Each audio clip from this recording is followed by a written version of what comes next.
Hey guys, welcome to the Service Hub, where we give you your tips and tricks for your service business success. Today we have Kathie Todd on the line. Kathie, say hi to our guests. Hi, everybody. Awesome. Well, we're excited to have you. So Kathie has a really awesome and unique background in the HVAC, or the heating, cooling, and air conditioning industry. Her and her husband are co-founders of the company Central Oregon Heating and Cooling. Been doing it for 20 plus years. So Kathie, give us a little bit of a rundown. So how did this business begin? Kind of where in life were you guys? What was going on? And how did you start your business? Well, first of all, I was involved and introduced to the business by marrying my husband. That's what he did for a living. And so I had been in accounting and tax consulting for years. So he brought me in, told me what he wanted to do, and I tried to help him out and set it up so it would work for him in the future. We started with another couple. The guys are 50-50 out of our garages, off the back ends of their truck, in our kitchens, and for me after I work my other job. So it has been, actually it's been a pretty profitable event opportunity for us. Each one of us had our own fortes, and they blended well together. So that's kind of how we started. How many employees do you guys have currently? Early? No, currently, right now. How many? Currently. Yeah. Okay, right now we have 76. Woo! Dang. We had over 90 at our peak last year. We were involved in a lot of larger jobs, but normally we run somewhere around 70 or 80 people. Wow. And are you guys primarily focused in the residential area, or do you guys help with residential and commercial HVAC or heating and air? We started out as a service only. I mean, that was our intent, was to service people. Obviously, we do some installs and replacement from the beginning, but over time that grew into some light commercial, and now periodically we'll do some heavier mechanical type commercial work. We also added plumbing over the years. So our area is one that's kind of isolated by itself, 3 hours from anywhere else that you might get anything. So we try to be the go-to, get it all done here company as best we can. That's awesome. That's fantastic. So over you guys have been in business how long? 25 years or so? We started in 1993. Okay. Yeah, so 20. Yeah. Okay. Yeah. 20-ish I years. don't Yeah, we got to do some math. So, over all that time, I mean, obviously, you guys have had some awesome growth just by the numbers of employees that you have, kind of showing forth some of the jobs that you guys are doing. One question that I love to ask is, throughout that time, and I know you've probably had many challenges and opportunities to overcome, but what would you say is the largest challenge that your business has had, or something that you guys have, a growing pain, or what's been the biggest challenge for you guys as you've grown into such a large company? I would say we have a culture and a frame of mind that we want to be able to take care of our people and our employees and whatever. So being stable and making sure that we always can take care of those people and not have backward slides where there's layoffs and stuff. So our challenge is always going forward and making sure we have work available for everybody. Growth matters to us because it just gives everybody better benefits, and we're kind of a family sort of thing. Sometimes we get along better than others, but mostly overall we've all got each other's backs and we're headed forward. So the challenges are always in the people. It doesn't matter if they're outside customers or inside customers, like employees. It's people. Yeah, that's interesting. So I just got off a podcast that I recorded with Joe Cunningham, and he talked. Do you know Joe? Absolutely. Oh, he's awesome. So we talked a lot about the importance of taking care of your employees and, creating an attractive business. And so if you haven't heard that podcast, go back and listen to that podcast, you guys. It's awesome, and it's cool to hear, Kathie, that you guys are applying that as well and seeing results of take care of your employees, people stick around. If your employees are happy, your customers are going to be happy as well. And so I think that's awesome. And then that's the profit part of the whole company is you keep as many people. They're not always happy, but you try to give them everything they need to make other people happy. Yeah. Whatever that takes. Now, as far as Joe Cunningham goes, we've used him for training a lot with our service technicians and our CSR dispatcher staff because he thinks like we do. And a lot of his knowledge has been shared, and we use it. That's awesome. Yeah. That's awesome. So I've got a question for you guys. What are some things that over the years, obviously you guys started from 2 technicians, right? And you're now you got 76 employees. What is one thing that you feel like every HVAC business should do to attract new employees to their business? I know Joe kind of talked a little bit about something, but I'm curious what you maybe put your finger on that. What we should do to keep people and attract them both from guessing. Well, we kind of have this goal of being the company of choice. Mm-hmm. And that means a lot of things. That means they want to be here. That means they can be proud to work here. That means we give them what they need to do the very best they can do. We allow them to use their own minds to help all of us get better. People need to feel appreciated, trained. I don't know. I'm not really sure what else I could say that's awesome. I think that's spot on. So let's talk a little bit about your role right now, Kathie, and what you're doing for the company. Tell us a little bit about your current role and your day-to-day. What does that look like? Well, my role in this company has been and always will be probably the financial side of things and the accounting side of things, just because that's what I know how to do best. Mm-hmm. My forte, as I've developed over the years, however, is trying to work with all kinds of people. And no matter how good my numbers are or are not, it's still people. So I handle a lot of issues, both bad and good. I handled the marketing for some time. We've got another person that does that now. But just trying to understand what it is that we can do to get people to want to trust us, want to allow us to do for them whatever it is they need done. That's interesting. Yeah. So currently you're spending most of the time though managing accounting, payroll, like all the stuff that most business owners probably don't really want to do. Anything that kind of starts with a P. Yeah. Paper, that sort of thing. Yeah. Yeah. As far as procedures and policies, that's a P, you guys. Mm-hmm. Making sure everything runs smooth and that those processes and whatever go start to finish with very few kinks in the middle of them. And if there are, then I try to figure out a way for them to run smoother. Yeah. That's kind of been my job also. How many people are currently working in your guys' office as office administrators or not necessarily technicians? Well, you know what? I guess I really don't know. I guess I would have to count. On our service side, we usually have 2.5 office people to every 4-5 technicians. On our other sides, we have usually 1 or 2 office people to every 6 to 10 installers. Administration-wise, corporate-wise, you have all the basic things. Everything from payroll to AP to AR to administrative things that we just have to take of as a business, HR. And I've never counted every single body. We have, actually our overhead is really good in comparison to our sales. A lot of companies have, a KPI, an industry standard that we try to set to control our overhead, so that actually includes the people. That's kind of how we look at it. If we need more, we'll get more. Got it.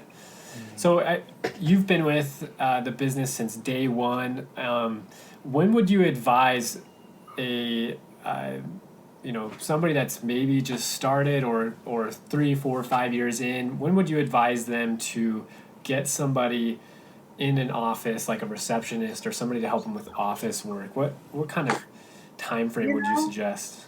I think from the beginning, I think that one of the things that we maybe did right by accident was one of the other wife person involved. She tried to handle the dispatching and the phone calls from her kitchen separate from what I did and from what the two guys did. If you don't have somebody that's going to take care of those people on the phone when they do call, then you don't have any job to go to. Yeah. So I'm going to say from day one, you better have somebody in there that's willing to help you build what you need to do so you can go out and do it. So you were early days in the kitchen, stirring up some sort of delicious meal and answering HVAC calls. Is that what I'm imagining correctly? You are imagining that, although it wasn't me, it was Connie. But I was the one up at midnight doing the paperwork.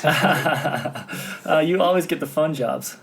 That's awesome. I love hearing that, and it just goes to show the importance of doing what you're best at. And sometimes, like in my own personal business, I own a mobile bike shop actually, and I found in the early days I was trying to do everything, and it just doesn't work. Like I was getting spread too thin, and finally I had to just say, okay, I'm not gonna do the accounting because I can't do it, and I don't want to, and it's not getting done, and so I need to hire somebody out to do it, and I was willing to do that, and it relieved a lot of my time to be able to focus on other things that were more important, and it was a bit of a little bit of a risk, but it was like the best thing I could have done is start hiring people to do the things that I didn't want to do and focusing on the things that I do well and what I can do. See, you're exactly right on. And a lot of companies, when they first start, as I've worked with a lot of people, I was HVACR Woman of the Year a couple of years back, and that I got a lot of phone calls from companies that were smaller and starting like we did. Mm-hmm. And my advice was always this: you can't make money unless you have the people there to help you make money. Mm. And you have to balance what you're going to pay them, their cost, as versus the income production they can help you achieve. Because you're right, any one person cannot do it all by themselves. You're going to burn yourself out, and you're going to have unhappy customers. And you absolutely have to have somebody that can do that. The next person that we hired, we got the office person going and whatever, and my husband brought on another service technician, so started to train him. Didn't turn him loose right away. The intent was to train him so that Don could bring on another person and grow. I think you're hearing from me here. Yeah. But in doing all of that, he had to bring on, in our world, a salesperson. And for us, it's really no risk at all because the person gets paid commissions on the sales they sell. And we need those in order to grow the company as well as we do the actual service. So it's kind of out there. It's really hard for some people to put themselves out there because you people that start a new business, and you might have been this way, tend to feel nobody can do it as well as you can. Yeah. And that may or may not be the case, but you're not going to get anything done if you don't give somebody else a chance to do that for you. So the secret to me, if there is a secret to this whole thing, is to surround yourself with the people who can do the things you can't or don't want to do, and learn from them. Yeah, that's powerful right there. Seriously, we actually, just with our current business that we're working on, the other day we were putting together an animated video for our website, and we're like trying to do it ourselves, and finally we said, let's just see how much it costs to hire someone to do this, and it was like $10. We're like, why are we trying to do this? We're spending an hour and a half to do this. Why don't we just find someone? And it was way better. So yeah, that's powerful. Kathie, you also mentioned that you've been working in like the marketing side of things as well. How important is marketing your HVAC business, and how has it helped you guys? Well, as in any business, marketing is critical because if nobody knows you're there, no matter how good you are, they're not going to use you unless they know you exist. Yeah. And probably the most important thing is not just to throw your name out there, but it's how you throw your name out there. you have to know what you're marketing to, who you're trying to reach. Because otherwise it's just kind of a waste of money. Yeah. If you don't have the target in your mind. In our world here, we were going after service at first and trying to replace old equipment and help people that way. That was our original goals. And so that's where we targeted, was that market area. Now, we had no money really to begin with. Mm-hmm. We had a big dream, no money, and lots of talent. That's kind of how this whole thing started. Yeah. Mm-hmm. And so a lot of it was word of mouth, of course. In our case, we would, the phone books, you were a big deal back in the day. We could only afford a little spot, but we had to be there, you know. Nowadays, it's everything, all the social media in every place. But again, you can't run every single thing well. we've hired somebody to do that for us now, but I've still had to guide this person. She went to college for this. But the thing to understand is, I don't care how beautiful your TV ads or whatever are, if they don't reach the people that need to hear them or see them, and those people don't feel like they're for them, there's no call to action, there's no interest, they're useless. Yeah, So absolutely. the whole thing is contact with people and understanding who you're trying to reach and how to get to them. Yeah. Too often I see in businesses these days, they're focusing on the wrong thing. They're focusing on, oh, there's all these marketing tools, we can automate stuff. They forget about the most important thing, and that is you are dealing with people. You need to communicate to those people. You need to target the right people.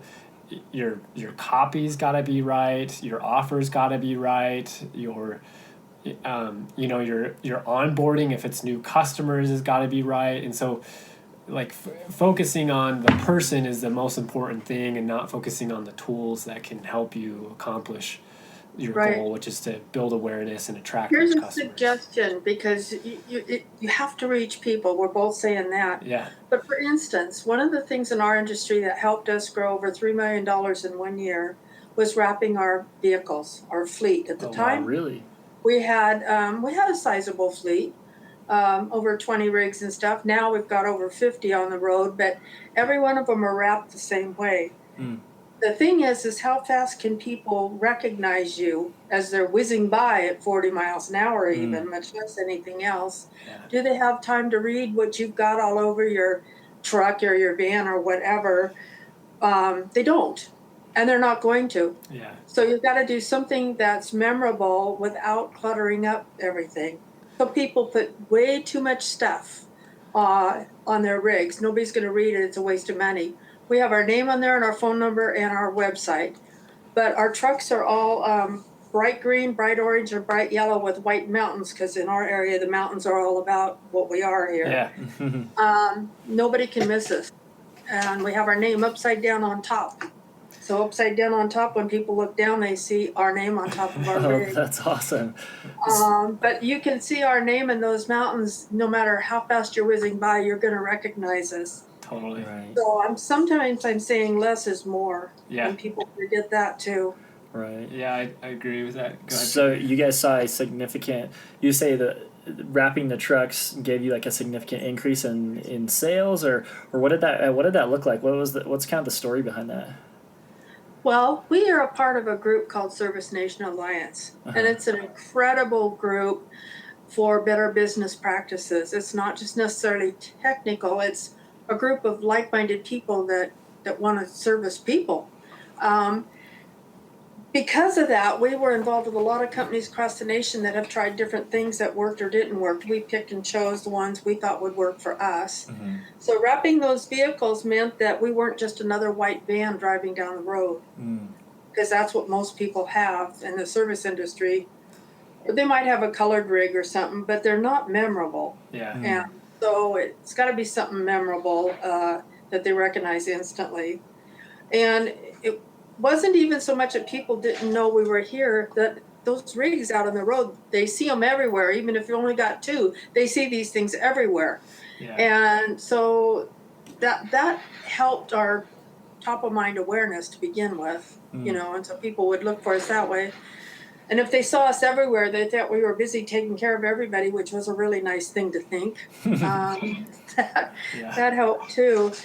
We also, at that same time, this the wrapping of the trucks was a little bit costly. I'm going to say that risk factor of, is it worth what we're going to spend? Well, it took no time at all to discover that we wrapped only 2. My husband was kind of not sure about this, but the instant those 2 hit the road, he wrapped everything else. Yeah. Wow. That's interesting. Yeah, there's definitely a lot of fear in, is this going to bring a return on investment? There's no way to measure that. Not really. But I think it's cool because you guys have such an impact, or because you guys have so many vans, you were actually able to see that impact. And I think that's a good tip as well. Make sure that it's simple, that it's that it's remarkable. Like you see it and you remember, and you think, okay, I for sure can remember that company. So yeah, that's powerful. On that note, when would you suggest, let's say a startup or an early stage company, when would you suggest they start marketing their business other than telling their friends and family? Like actually doing some sort of marketing? From the minute you start a company, and I'm going to suggest this is you as well, you begin your own company brand. Mm-hmm. You become whoever you are. You're not just a name, and you're not necessarily branding somebody else's equipment or what. It's all about you as a company, right? Yeah. So that starts from day one. Wow. It starts from however you print yourself, how present yourself, however you might dress.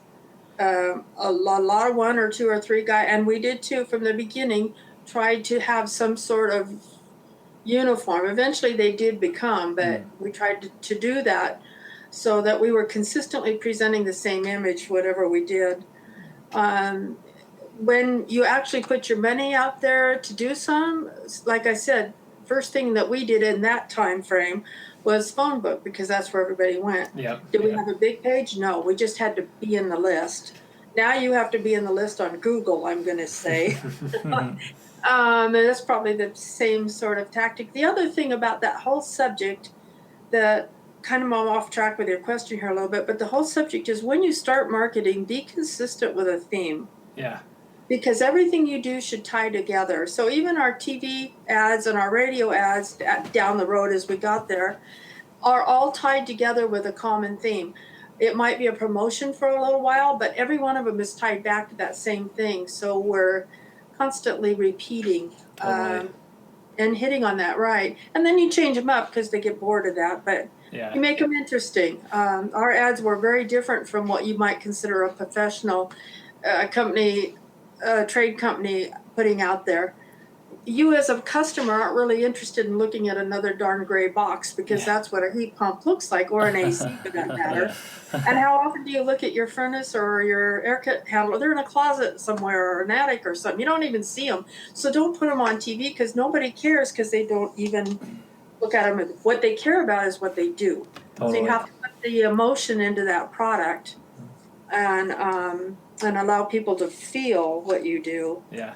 Experience it that way. That's, I don't know, that's from day one we handled everything that way. So if it's a flyer or whatever it is, we tried to impart a reason why somebody would pick it up and look at it. That's awesome. So I've got a question for you, because we kind of are helping companies with creating and selling more maintenance programs, or creating a maintenance program and selling maintenance contracts or maintenance programs. Is that something you guys have implemented in your business? And absolutely, from day one. What? Really? Yeah. How has that impacted your business? Well, it was the whole base of the business to start with. Don truly, totally believed in that was how you did business, was starting it as a service maintenance type thing to help people get stuff running and whatever. And that's how you also, of course, in our industry, find out if they need to replace something or add something or whatever had to happen. So everything was generated from our service department and our maintenance agreements. It still is. That's awesome. Almost everything we do comes through there. So are your maintenance agreements billed, is that billed like monthly or annually, and is that like an auto renewal for your customers, or how do they know that they're coming back and getting their service?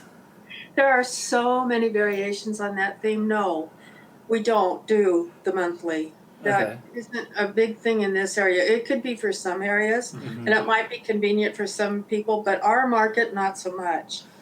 We're pretty much based on annual. We do something Okay. very different from most maintenance people. We offer a $40 non-refundable deposit up front. They become a maintenance member at that point for a year. They get all the benefits, reduced prices, discounts, or whatever, preferred pricing, preferred customers, we call them. Mm-hmm.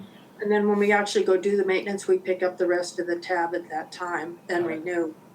But it allows them to, when you face people with, say it's going to be $167 for your prepaid maintenance, that's a heck of a it's harder to look at doing that than $40. Totally.